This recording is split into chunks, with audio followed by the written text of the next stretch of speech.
Le circuit de Colmar-Berg accueille la 4e épreuve du TCR Benelux pour l'unique rendez-vous au Grand-Duché de Luxembourg.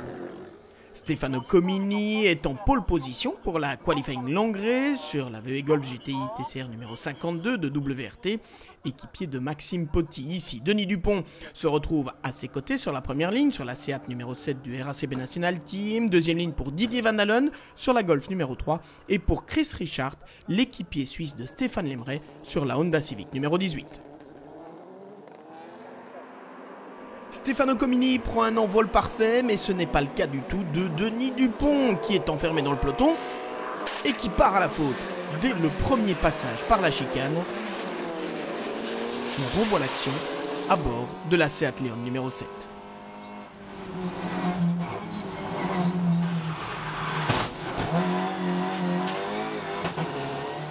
Dès les premiers tours, Stefano Comini s'échappe et il emmène dans sa roue son compatriote Chris Richard.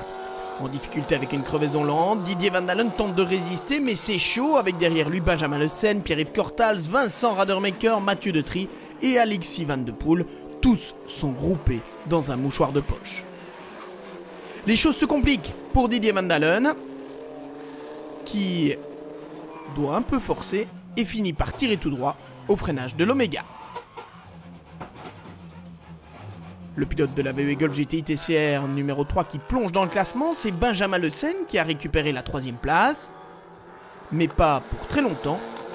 Le jeune pilote du Boutson Gignon Racing perd de la puissance et il voit même son moteur s'enflammer au bout de la ligne droite.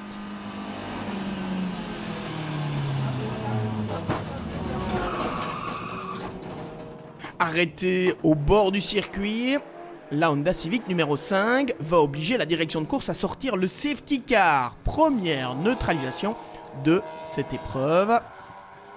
Et lorsque les bolides sont à nouveau lâchés, Stefano Comini, Chris Richard, Pierre-Yves Cortals et Vincent Radermaker occupent les 4 premières positions.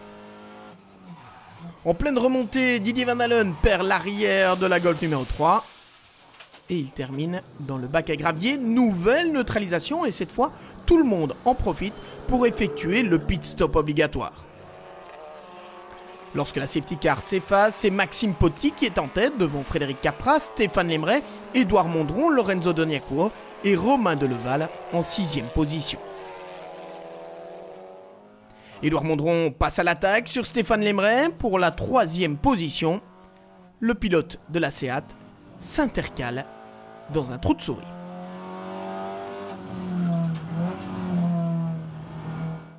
C'est un groupe de 5 qui s'échappe en tête avec Maxime Potty, Fred Capras, Édouard Mondron, Stéphane Lemray et Lorenzo Doniacourt.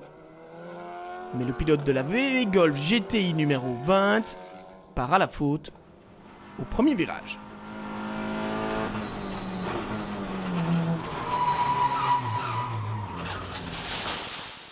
En tête, il n'y aura plus de changement. Maxime Potty résiste jusqu'au bout aux attaques de Frédéric Capras. Super journée, je suis content pour VRT, surtout pour Maxime. Il a fait une super course. Il a bien géré, on a bien géré, on avait le rythme, on avait une super bagnole. Un super circuit, j'adore Colmar-Berg, c'est parfait pour moi, pour mon style. Alors vraiment super content. Maxime, la montée en puissance se confirme. 2e de la qualifying long race à Zolder, vainqueur cette fois, bravo. Oui, c'est bien. Je suis très content d'avoir gagné la victoire avec Stefano. Donc j'ai fait un gain de progression sur ces 4 courses et je trouve ça chouette. Victoire donc pour Stefano Comini et Maxime Potty. Pierre-Yves Cortals et Fred Capras seront pénalisés de 10 secondes pour une infraction lors du pit stop. Et c'est finalement les frères Mondron, Guillaume et Édouard qui terminent 2e devant Chris Richard et Stéphane Lemray. Alexis Van de Poel et Romain Deleval 4e, Steve Van Bellingen et David Dermont complètent le top 5 de cette qualifying long race ici à Colmar-Berg.